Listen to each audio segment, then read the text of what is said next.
Pardon pour nos manquements. Pardon pour tout ce qui n'a pas été fait. Pardon pour toutes les fois où nos cœurs se sont fermés à sa grâce. Pardon pour toutes nos fautes.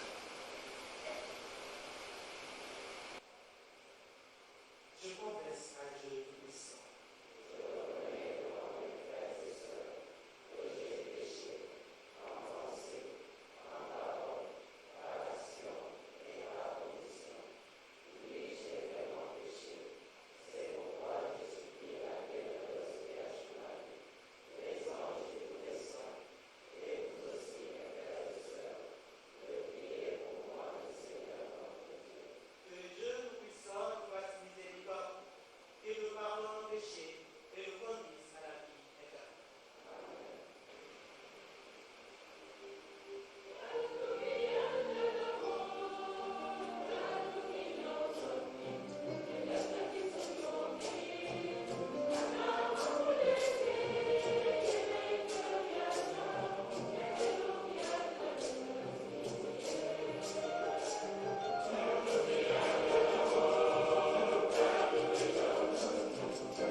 Lecture du livre du prophète Jérémie.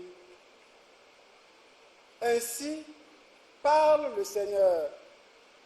Poussez des cris de joie pour Jacob, acclamez la première des nations. Faites résonner vos louanges et criez tous. Seigneur, sauve ton peuple, le reste d'Israël. Voici que je les fais revenir du pays du Nord, que je les rassemble des confins de la terre. Parmi eux, tous ensemble, l'aveugle et le boiteux, la femme enceinte et la jeune accouchée. C'est une grande assemblée qui revient. Ils avancent dans les pleurs et les supplications. Je les mène, je les conduis vers les cours d'eau, par un droit chemin où ils ne trébucheront pas. Car je suis un père pour Israël, Ephraïm est mon fils aîné. Parole du Seigneur.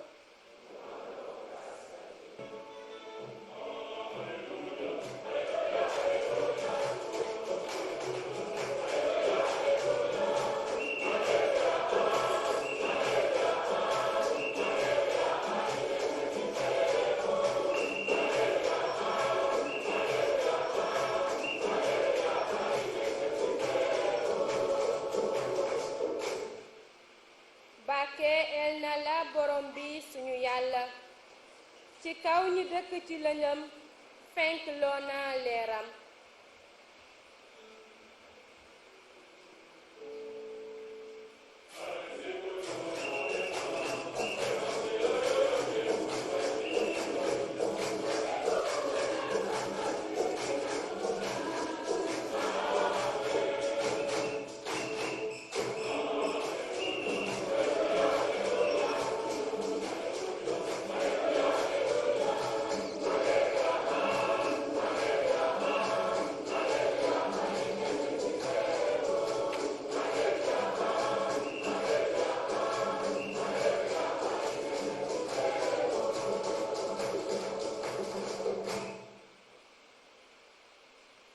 Le Seigneur soit avec vous.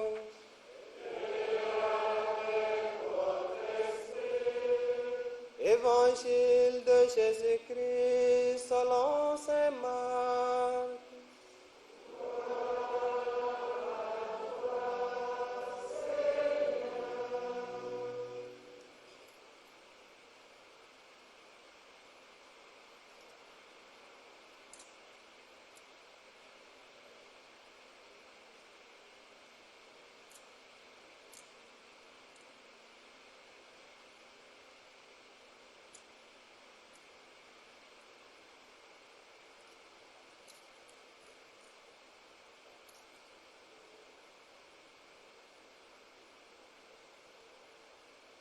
En ce temps-là, tandis que Jésus sortait de Jéricho avec ses disciples et une foule nombreuse, le fils de Timée, Bartimée, un aveugle qui mendiait, était assis au bord du chemin. Quand il entendit que c'était Jésus de Nazareth, il se mit à crier: « Fils de David, Jésus, prends pitié de moi. » Beaucoup de gens le rabrouaient pour le faire taire, mais il criait de plus belle: « Fils de David, prends pitié de moi. » Jésus s'arrêta et dit: « Appelez-le. » On appelle donc l'aveugle et on lui dit: « Confiance, lève-toi, il t'appelle. » L'aveugle jeta son manteau, bondit et courut vers Jésus. Prenant la parole, Jésus lui dit: « Que veux-tu que je fasse pour toi ?» L'aveugle lui dit: « Rabouni, que je retrouve la vue. » Et Jésus lui dit: « Va, ta foi t'a sauvé. » Aussitôt l'homme retrouva la vue et il suivait Jésus sur le chemin.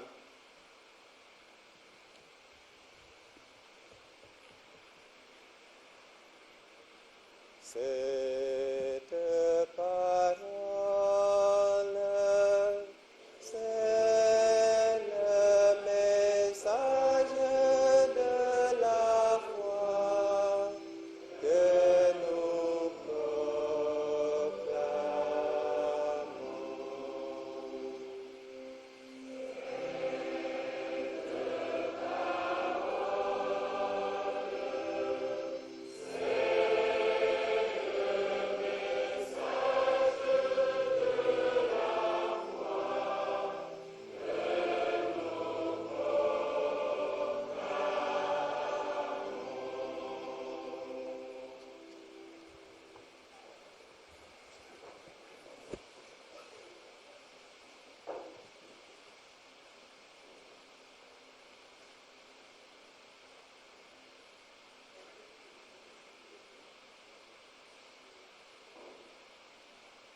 Chers frères et sœurs en Christ,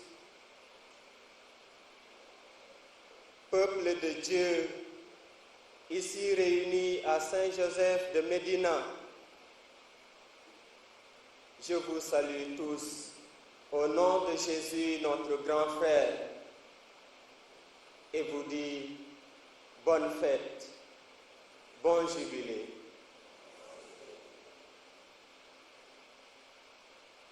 Mes chers frères et sœurs en Christ,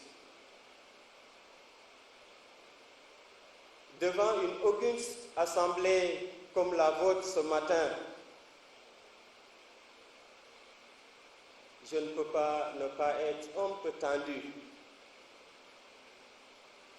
pour vous parler. Mais comme aujourd'hui, dans les textes liturgiques, la marche, les aveugles sont dedans, les boiteux dedans, et même les plus vulnérables. Et en plus de cela, l'aveugle bondit et courut vers Jésus. Et donc, je reprends courage pour vous parler. Oui, chers frères et sœurs en Christ, aujourd'hui, nous clôturons le jubilé des 75 ans de vie et d'action de notre chère paroisse Saint-Joseph de Médina. Et en même temps, nous célébrons aussi l'ouverture de l'année pastorale 2024-2025, dont le thème s'intitule « Pèlerins de l'espérance dans la fraternité en Jésus-Christ, dans la fraternité en Christ, notre grand frère ». Donc, soyons dans la joie. Nous avons un grand frère digne de son nom. Ce thème s'inspire de deux événements fondamentaux qui jalonnent la vie de l'Église notre Mère aujourd'hui, à savoir la deuxième Assemblée générale ordinaire du Synode des évêques sur la synodalité, c'est-à-dire marcher ensemble, et l'ouverture de l'année jubilaire décrétée par le pape François, qui va commencer le 24 décembre 2024 au 6 janvier 2026 sur le thème « Pèlerins de l'espérance ». Donc aujourd'hui, chers frères et sœurs en Christ, nous clôturons un jubilé qui nous ouvre une porte et nous entraîne dans l'espérance et dans la fraternité en Jésus-Christ, notre grand frère. Jésus lui-même est notre espérance, comme l'a dit Saint Paul à Timothée. C'est-à-dire tout ce que tu peux désirer là, c'est dans Jésus. Oui, c'est Jésus lui-même, notre paix, notre réconciliation entre nous et avec Dieu. C'est Jésus notre fraternité, car c'est lui qui a détruit le mur de la haine et celui de la séparation par son sang. C'est Jésus lui-même, chers frères et sœurs, notre unité. En plus de cela, c'est Jésus lui-même notre jubilé. Oui, le jubilé que nous clôturons aujourd'hui, ça commence aujourd'hui encore, parce que c'est Jésus notre jubilé et il est l'éternel présent. Les textes liturgiques d'aujourd'hui nous témoignent pleinement de cela. Et c'est pourquoi, au début de cette méditation, je voulais vous proposer le thème suivant. Avec Jésus, mon jubilé, je marche dans l'espérance. Avec Jésus, mon jubilé, je marche dans l'espérance. Et si le thème est long, retenez tout simplement Jésus, mon jubilé. N'oubliez pas, je vais vous demander à la fin de la messe. Ok? Oui, chers frères et sœurs en Christ, qu'est-ce qu'un jubilé? Dans le contexte juif, en référence au livre de Lévitique, au chapitre 25, le jubilé est le temps de la libération, le temps de la restauration d'identité et de dignité. Bref, c'est le temps où l'année de la faveur, non seulement envers son prochain, mais aussi envers les animaux, envers les bêtes des champs et même envers les champs. Parce que c'était l'année où on ne devait pas cultiver, on ne devait rien faire. On laisse les champs se reposer, on laisse les animaux se reposer, on laisse les esclaves se reposer. Tout le monde se repose. Tout le monde expérimente la grâce et la tendresse de Dieu. Et c'est ce que nous célébrons aujourd'hui. Chacun et chacune de vous, ce matin, doit expérimenter le jubilé en Jésus-Christ notre Seigneur. Oui, parce que le jubilé dans le temps de Jésus est plus magnifique encore. Nous l'entendons dire dans Luc, chapitre 4, du verset 18 au 19, il dit « L'Esprit du Seigneur est sur moi, parce qu'il m'a consacré par l'onction pour porter la bonne nouvelle aux pauvres, guérir ceux qui ont le cœur brisé. Il m'a envoyé annoncer aux captifs la délivrance et aux aveugles le retour à la vue, envoyer en liberté les opprimés, proclamer une année de grâce du Seigneur. Voilà pourquoi Jésus est venu sur terre, pour être notre jubilé permanent de tous les jours et de tous les moments. Et Jésus continue. Cette parole que vous venez d'entendre s'accomplit aujourd'hui. Ça s'accomplit aujourd'hui, chers frères et sœurs, paroissiens de Saint-Joseph et autres sympathisants venus d'ailleurs. Ça s'accomplit aujourd'hui si tu acceptes, si vraiment tu as la foi. Les textes liturgiques aujourd'hui nous plongent directement dans cette dynamique de libération et de restauration. Dans la première lecture, le prophète Jérémie, de la part de Dieu, invite toutes les nations à la louange. Poussez des cris de joie, parce que le Seigneur apporte la délivrance en son peuple. Une délivrance qui ne laissera personne derrière. Retenez bien cela, chers frères et sœurs. Personne ne doit rester derrière. Personne d'entre vous, tout le monde doit recevoir et a reçu même aujourd'hui la délivrance que Dieu nous apporte. Oui, frères et sœurs, j'ai envie tout simplement de vous dire, paroissiens de Saint-Joseph de Médina, poussez des cris de joie, car ces paroles de libération et de délivrance que vous avez entendues s'accomplissent aujourd'hui dans votre vie. Que tu sois pauvre ou riche, aveugle ou bien portant, que tu traverses des moments de sécheresse, d'incompréhension, de difficultés dans ton couple, dans ta famille, dans ton travail ou même dans ta santé, Jésus te veut dans cette marche. C'est à cause de toi qu'il s'arrête pour traiter ta situation. Et il ne veut pas avancer aujourd'hui tant qu'il n'a pas résolu ta situation. Mais c'est seulement quand tu acceptes avec Bartimée de jeter ton manteau et de bondir et courir vers lui. Le manteau que Bartimée a jeté signifie qu'il a jeté toutes sortes de protections ultérieures à part Jésus lui-même.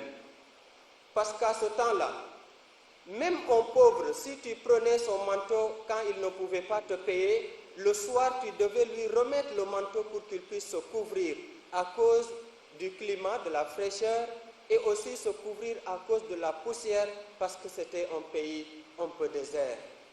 Et l'aveugle, jetant son manteau, il dit que plus rien ne compte pour moi à part Jésus.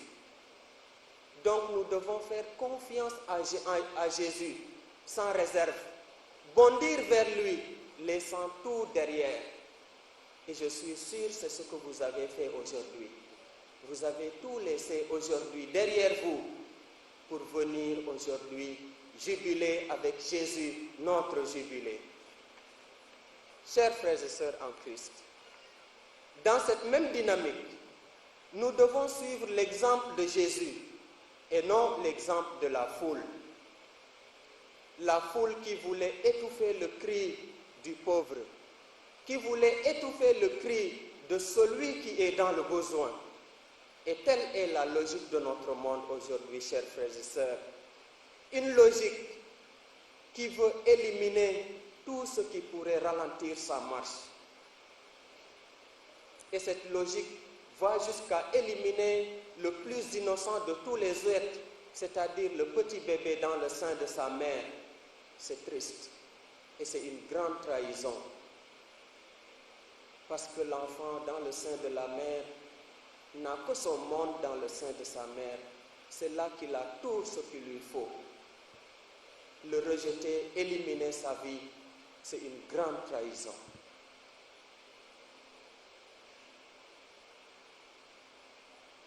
Chers frères et sœurs en Christ, nous devons être un jubilé les uns pour les autres. Parce que Jésus, notre jubilé, est notre grand frère. C'est-à-dire, nous avons le même Père avec Jésus. C'est magnifique. Et donc, chacun et chacune de nous doit être le jubilé de l'autre. Et ici, aujourd'hui, à partir d'aujourd'hui, et pour toute cette année pastorale, être le jubilé de mon frère. Je suis ton jubilé, tu es mon jubilé, et nous sommes le jubilé du monde. Oui, c'est l'invitation de Jérémie aujourd'hui. À cause de ce que le Seigneur a fait pour vous, toutes les nations doivent jubiler et crier de joie. Donc c'est vous le jubilé de Dakar, vous êtes le jubilé du Sénégal, vous êtes le jubilé de l'Afrique et du monde. Oui, et nous devons en être dignes. Chers frères et sœurs en Christ, être le jubilé de l'autre, c'est de lui apporter la délivrance en cheminant avec Jésus vers sa destinée. Et cette marche doit être comme celle de Jacob, notre démarche aujourd'hui, cette année pastorale. Comme celui de Jacob, quand il revenait de chez son oncle Laban, avec ses troupeaux, sa famille composée de toutes les catégories respectives, femmes, enfants, agneaux, petits bétail et tout.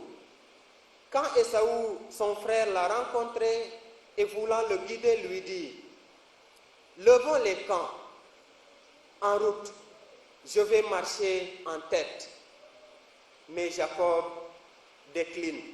Il répond, « Mon Seigneur, tu sais que les enfants sont fragiles et j'ai à ma charge des brebis et des vaches qui allaitent. Si on passe l'allure un seul jour, tout le petit bétail meurt. Que mon Seigneur passe donc devant son serviteur, mais moi, je marcherai tranquillement au pas du convoi qui me précédera et au pas des enfants, jusqu'à ce que j'arrive chez mon Seigneur à Séir. » Marcher tranquillement au rythme des enfants, au rythme des faibles, au rythme des pauvres, au rythme de celui qui a besoin de mon attention. Telle est la marche dans l'espérance, chers frères et sœurs, que nous entamons aujourd'hui en ouvrant cette année pastorale. Une marche où personne n'est laissé derrière. Je le répète. Chers frères et sœurs, voilà la marche que Jésus nous propose, notre nouveau Jacob, aujourd'hui, qui nous mène dans la gloire du Père. Parce que celui qui marche dans l'espérance n'a pas besoin de se précipiter au point d'oublier les autres, parce que celui qui a promis, nous dit la lettre aux Hébreux, est fidèle. Celui qui a promis est fidèle. Il a promis la délivrance.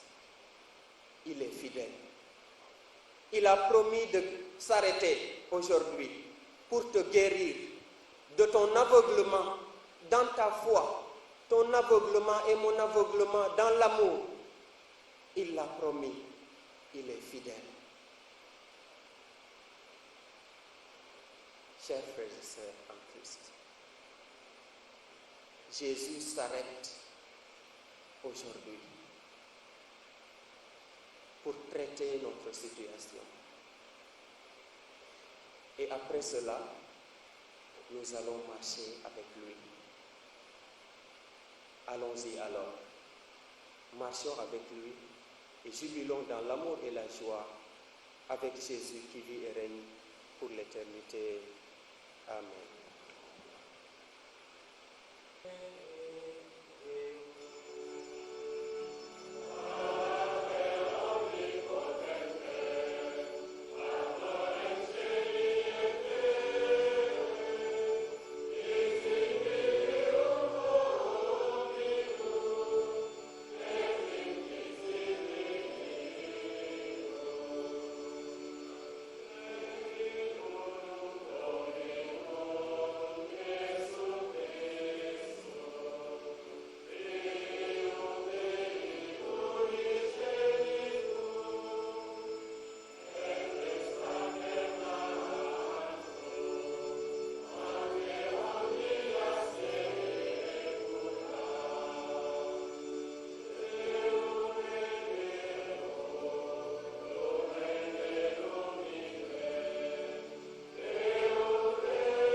une mission partagée à la demande du pape François que l'Église continue à soutenir un style de vie synodal sous le signe de la co-responsabilité en favorisant la participation, la communion et la mission partagée entre prêtres, religieux et laïcs. Prions le Seigneur.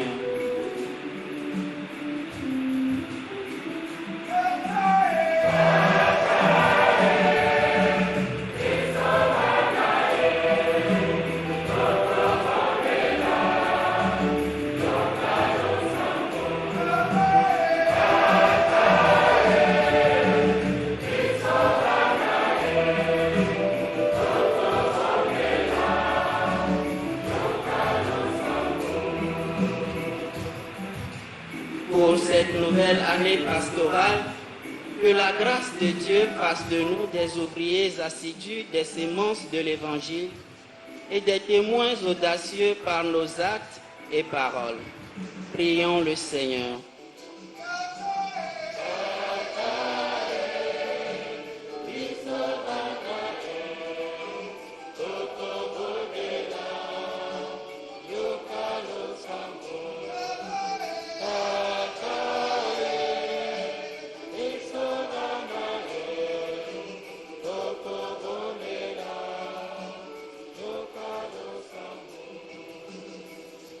Dieu qui sauve tous les hommes et ne veut en perdre aucun, écoute la prière de ton peuple et donne-lui la joie d'être exaucé par le Christ notre Seigneur.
Tu es vraiment saint, Dieu de l'univers, et il est juste que toute la création proclame ta louange, car c'est toi qui donnes la vie, c'est toi qui sanctifies toutes choses par ton Fils, Jésus-Christ notre Seigneur, avec la puissance de l'Esprit Saint, et tu ne cesses de rassembler ton peuple, afin que du levant au couchant du soleil, une offrande pure soit présentée à ton nom. C'est pourquoi nous voici rassemblés devant toi, Dieu notre Père, et dans la communion de toute l'Église, nous célébrons le jour où le Christ est ressuscité d'entre les morts. Par lui que tu as élevé à ta droite, nous te supplions de consacrer toi-même les offrandes que nous apportons. Sanctifie-les par ton esprit, pour qu'elles deviennent le corps et le sang de ton Fils, Jésus, notre Seigneur, qui nous a dit de célébrer ce mystère.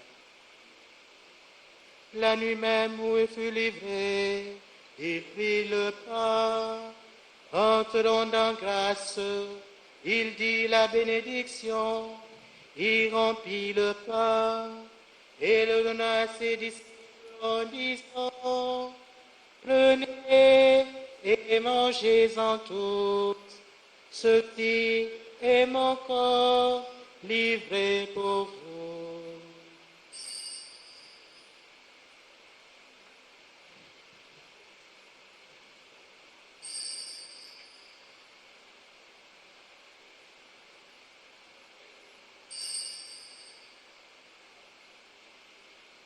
Cio la jafondu ya di samadole, Yesu ya babene kesamanyam.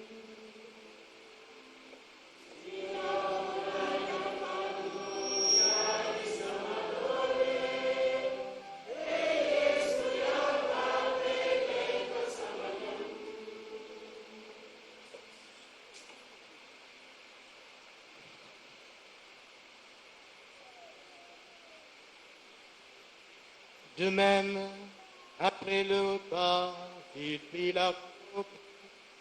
En te rendant grâce, il dit la bénédiction et donna la coupe à ses disciples en disant, prenez et buvez-en tous, car ceci est la coupe de mon sang, le sang de l'alliance nouvelle et éternelle, qui sera versé pour nous et pour la multitude, en rémission des péchés. Vous ferez cela en mémoire de moi.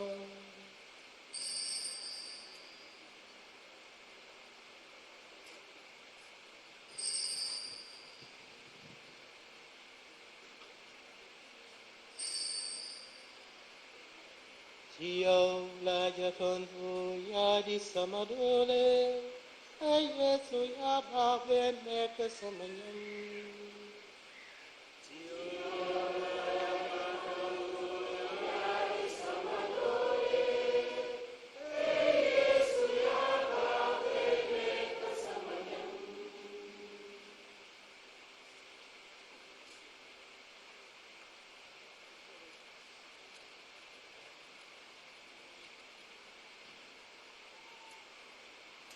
Christ est venu.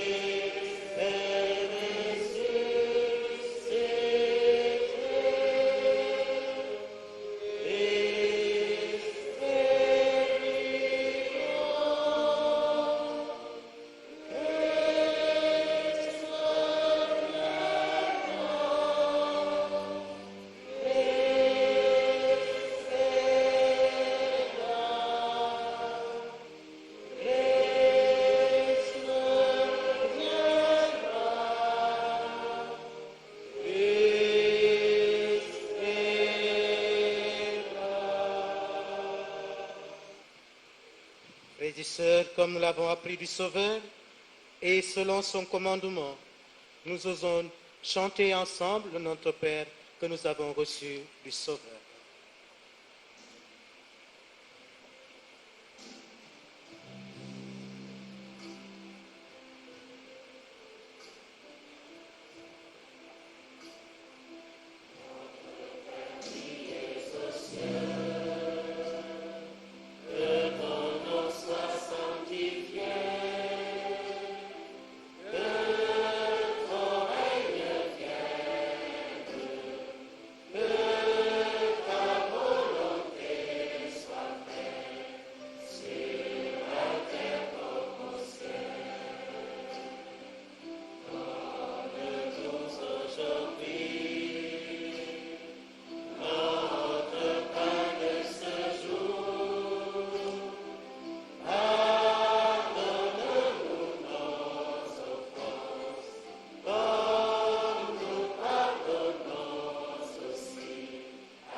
À la suite du Père Théo, nous allons remettre un cadeau symbolique aussi au Père Gérard.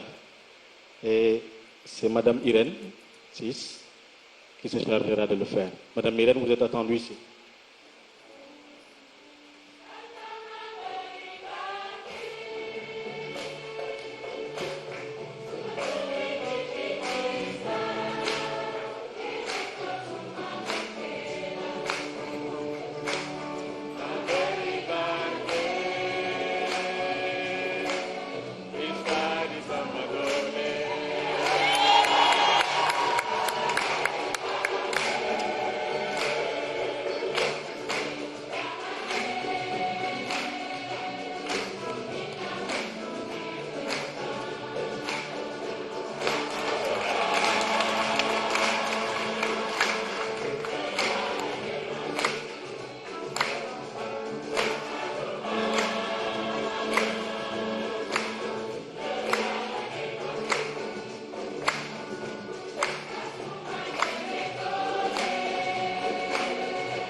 On ne pouvait pas donner des cadeaux au Père Gérard et Théo et ne pas donner aux propriétaires et aux responsables de la maison, n'est-ce pas?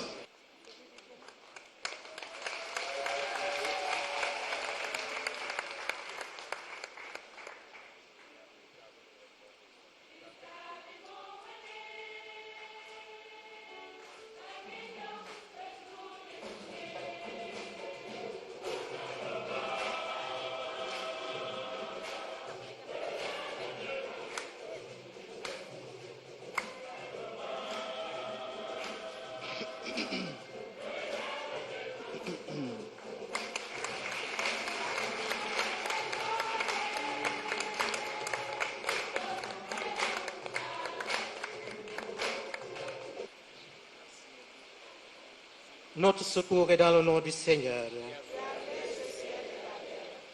Le Seigneur soit avec vous. Après chaque invocation, vous répondrez par Amen.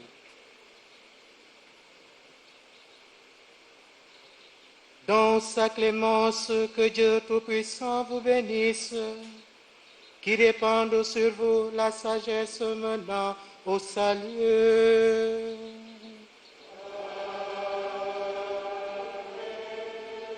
Qu'il vous nourrisse toujours par les enseignements de la foi et vous garde attachés à faire le bien.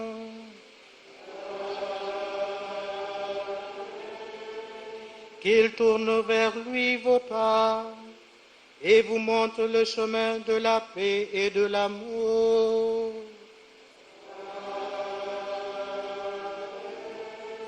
Et que la bénédiction de Dieu Tout-Puissant, le Père, le Fils et le Saint-Esprit descendent sur vous et y demeurent toujours.